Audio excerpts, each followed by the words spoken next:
was your focus on over the past week? Well, I mean, obviously, it's always nice to be able to go back and kind of go back and look at everything when you have a week off. The unique thing is that we had just had a mini bye the previous week that we did a pretty extensive self-scout after the mini bye, but then we went back and added the fifth game to it, and it was good just to go back and kind of reflect and look at everything, get obviously a head start on the next opponent, but it was good. We got some good work in.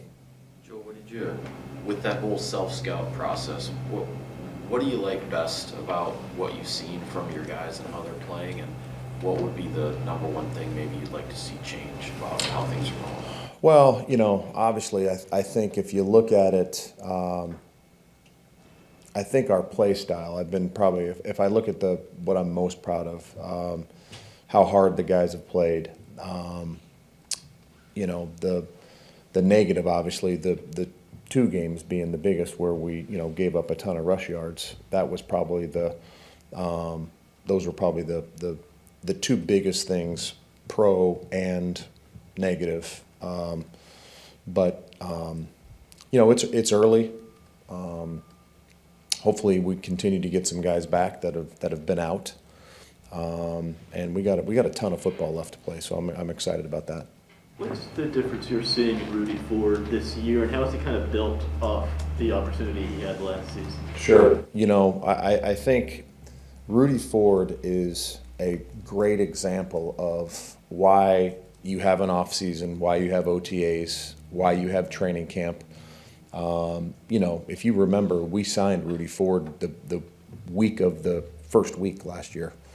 So he had not had, you book those reps, and when you don't have those, you're kind of learning literally on the fly, and that took Rudy almost an entire season, compared to this year where he has an entire off season. It's his second year in the system. He gets a 9-week off season. He gets an entire training camp. So and he's still relatively, he's not a young player, but he's a young player with us. So just in his second year. So I think all those things factor in, but very happy with, Rudy, when a guy really puts everything into it and works and grinds and studies, and then, goes out and makes some plays, you're happy for him, because he's really, he's bounced around in his career, and he's just looked kind of for a landing spot to be able to show what he can do. So, but the thing I respect the most about Rudy is the way he approaches every week and just locks in and works his butt off into the game plan. You said it's still early, so you got 5 games in, and I don't know how you factor in the offenses you play and whether they've had their own struggles or not, but how good of a feel do you have today for what your defense is and what it's capable of? Because obviously the last time you went out, you played pretty darn well. Yeah. Well, consistency is a word that I use a lot, and I think consistency is the truest measure of performance. And, I think play solid one week, play poor the next week, play solid the following week, I think you can only play one game at a time. You can only play 1 week at a time. But, I think for us, entirely, not only just on the defense, but I think, as an entire team, I think we're searching for consistency and just be able to, stack up a few really good weeks on top of one another. I know that's our focus, and that's what, we want this week. Clay and Devon Gray getting back, rehabbing from injury. How confident are you in, the prep put in by guys like Isaiah McDuffie, Eric Wilson, that linebacker position, knowing that, the bye week is over, you got to get right back into that? Sure. I told we got back from Vegas at 4 a.m. or whatever, and we had the team in on Tuesday morning, and after the team meeting, that's the first thing that I told the defense is how proud I was of the job that Isaiah and Eric both did. But in the same breath, I've said it to you guys many times, quite recently, you gotta, and our guys do. I think if you take the approach that you're a backup, you'll never be ready because you're one play away from being a starter. You never know when that's going to happen. And I think a guy like specifically Eric Wilson, you never know when that moment's going to happen. Bam, Quay goes down, Eric, you're in. And not only in for a series, but he had to play substantial time for us. And it just goes back to guys being pros and guys preparing and guys being locked in every meeting and every walkthrough, because you truly never know when your moment's when it's gonna come and how long it's gonna be. And Eric specifically did a phenomenal job with that. How are Quay and Devondre continuing to be voices in the locker room during practice, even though they are right now? Yeah, it's especially for Dre, because he's missed some time, and Dre is such a Dre truly is he is a leader on our defense. He's not only with his play, but with his everything that he brings. And he's one of those guys. Dre's not one of those players that likes not to practice. He loves being out there. That's the way he gets, into the game plan, is actually going out and practicing it. So I'm sure he'll be the first to tell you it's been hard on him, but he has been great, and that's a young linebacker room that we have in there, and with our entire defense, but specifically in the linebacker room, he continues to be a great leader. Joey, I don't know if you've played as much consistent 8-man box did as many run blitzes as you did against the Raiders. How did you think that went? And is that just a tool you can use occasionally, depending on the team, or is it something you can do more consistently? I don't really like to, because in today's football, even on early downs, on first and second down, it's truly, most offenses are 50-50, so I think when you do choose to pressure, you hope that it's, no matter what personnel group you're in or what personnel group they're in, your hope ultimately that it's going to be really good versus the run and the pass. So the run pressure thing, I don't know if I really would say that we're into that, but I think anytime that no matter what you do, whether you play coverage, no matter what, if you play shell, if you play a loaded box coverage, if you choose to pressure, in today's football, it has to really be sound versus, it could be drop back pass, it could be play action, it could be run, it could be screen. That's just the way offenses are now, that you have to defend week in and week out. During training camp and whatnot, you talked a lot about the depth at outside linebacker. Have you gotten enough from those guys? Obviously, Rashawn's got a bunch of pressures, but from the rest of that group? I think it's good to see Rashawn being able to, and I'm hoping that we're at the stage now where we've been pretty select when we've had to play him, and he's proven week in and week out that he can handle more with his injury. So I'm hoping that we can even get more production specifically out of him the more we can play him. But again, I think that JJ, I think that Lucas, two young players, one guy's in his second year, the other guy in his rookie year. I'm hoping that they're just going to keep improving and playing more and showing that they deserve more play time, and with that play time, comes production. Run defense, you talk about consistency. Obviously, you played really good run defense against the Raiders, partially to Spoon's point as well.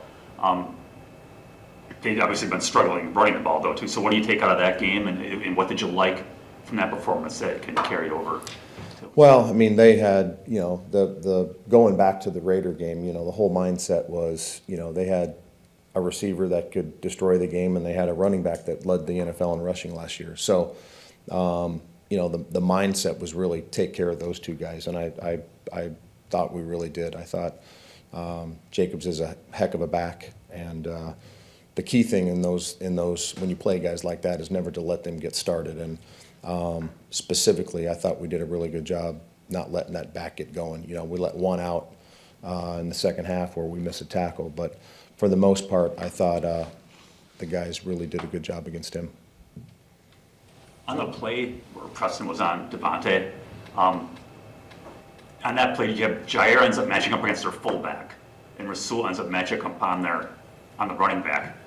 Why didn't those guys just flip-flop? So then Rasul against Devontae and Jair against, was it Jacoby Myers or whoever the heck was on that side? Yeah, that was, I wish it was that easy. I really would. We called we called a coverage that required Preston to drop, and he happened to be a boundary dropper, and they happened to put Tay at slot into the boundary. So, sometimes you'll have mechanisms where you have, checks or things built in where you can get out of that.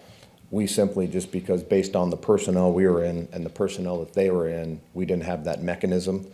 And it ended up being.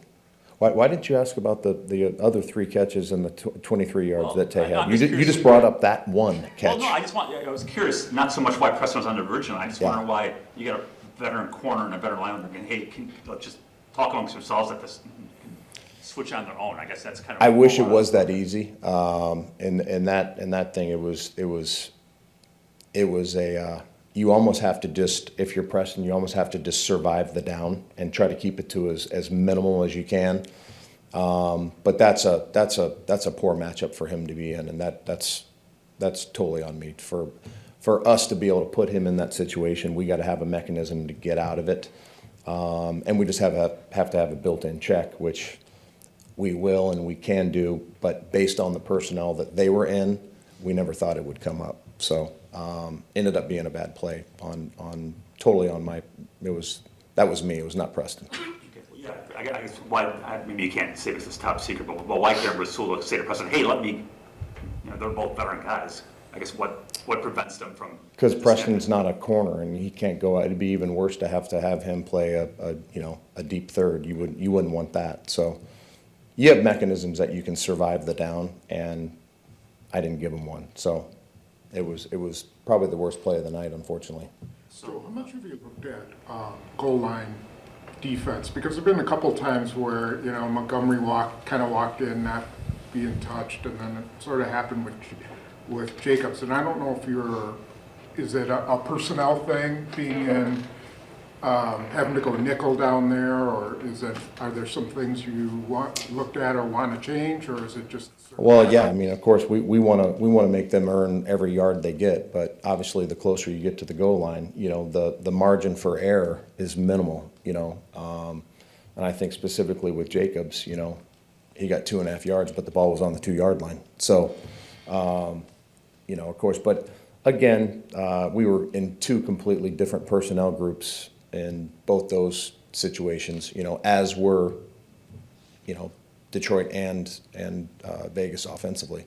So, but yeah, those are margin for error. As soon as you get down there, it's minimal. So it's not like an issue. I mean, you don't view it as an issue. It's just. Well, no, yeah, it's an issue. It's an issue when they score touchdowns. Absolutely. The best goal line defense is not let them on the goal line. 2 more, please. Great job on Devontae Adams on other than that one play. Thank you. I'm sure run defense. So You did. That's right. Thank you twice. I think the reason why that question is so prevalent, the TV broadcast obviously focused on it. Sure. And when you say you have to, what would the mechanism be?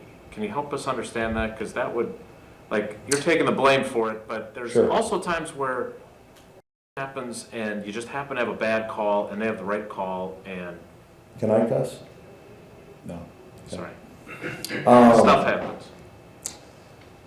2 mechanisms. The simplest thing is, if you are, no matter who you are, as a defender, you hear all the time about leverage, right? And if you got to win inside, if you have to play inside leverage at all cost, win inside and force him outside, because outside of you, you have a sideline. Outside of you, you have another defender, a corner.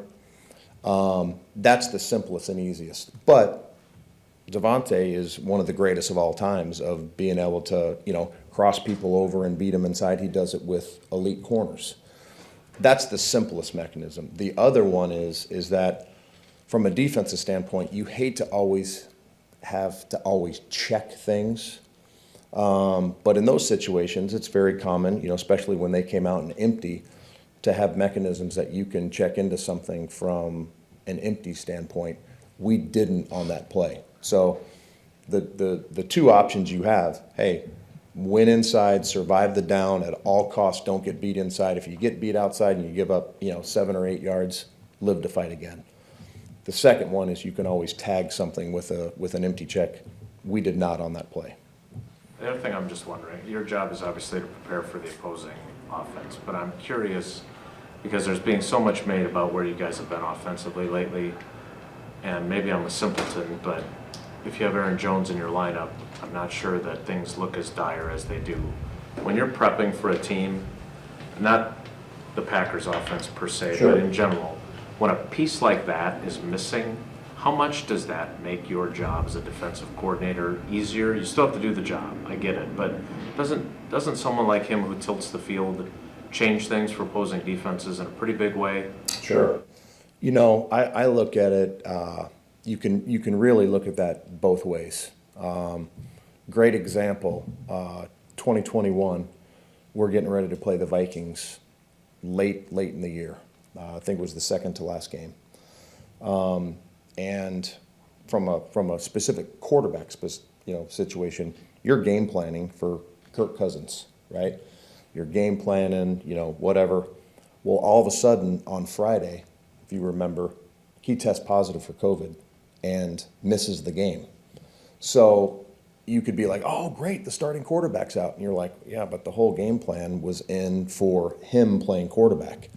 Now all of a sudden, whoever the heck it was, Sean Mannion is the quarterback. Now you gotta kind of flip everything. So you can look at it two different ways that, hey, they lost Aaron Jones, but also you could be like, oh wow, we had a huge game plan. Maybe it was third down, maybe it was whatever to stop him, and now you got to tweak everything 48 hours before kickoff. So I don't know if I answered that, but I think from a defensive standpoint, you could cheer and be excited that they're losing a great player, but especially at the timing of it, especially if it's late in the week, you could have an extensive game plan for a specific guy. Now all of a sudden he's out. You almost got to start over.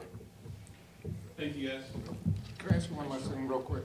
Is it harder to incorporate a guy like Stokes back into the lineup than it was a guy like Gary, where, it's a very physical position, he's getting wrenched and torqued, or is it?